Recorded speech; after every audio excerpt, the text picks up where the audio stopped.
So before I show it to you, pakita ko muna yung for babies namin.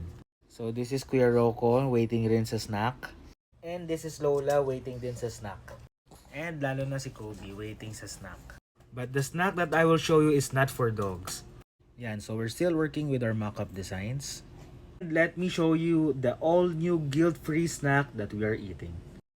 This is the all-new dried fresh mango from Goyo Food.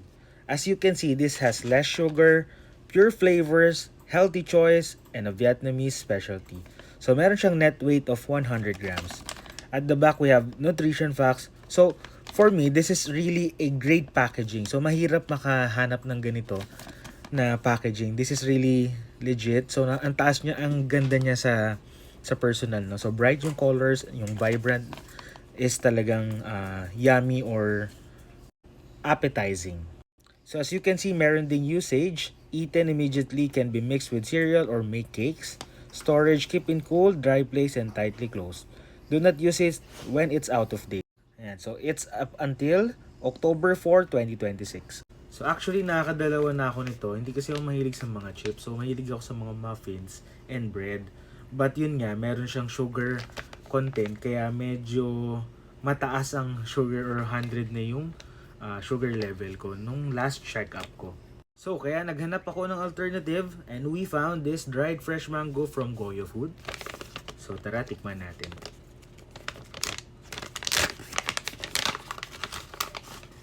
What I love about this is kasi yung isang piece niya, talagang malaking part niya. So, hindi siya yung mga naka-chop or naka-slices. So, this is really big. And tikman natin. Soft and chewy. Yung flavor niya is talagang flavorful. Matitikman mo yung lasa. And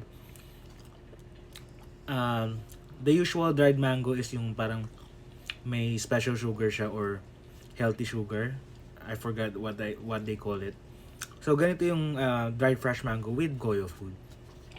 And yung next na orderin natin kasi they have twist with Goyo Food. So meron silang chili salt. So imagine yung mga nagtitinda ng mga dried mga mangga sa labas na parang merong salt tapos may chili, may red na sili. So 'di ba ang sarap nun pag hinahalo. So hindi ko pa na-try yon. We will make another video kapag nakabili na tayo and dumating na yung parcel natin. But this one, we really recommend it. And then, na-try pa natin chili salt in time. Yan, so tapos siya sa meeting. So, snack muna. If you're really transitioning for a healthy lifestyle, this is a must-have. What are you waiting for? Order yours now.